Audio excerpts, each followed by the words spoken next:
What if Egyptians built a glider before the rites?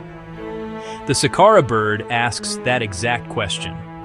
Found in a tomb near Saqqara, this little wooden model looks like a sleek bird with steady wings.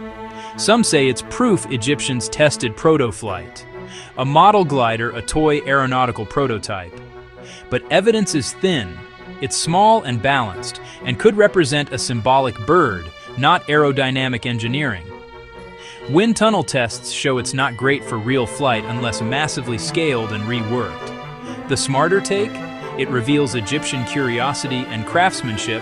They studied shape and balance without rewriting aviation history. Cool myth, clever artifact. A reminder, ingenuity doesn't always equal invention.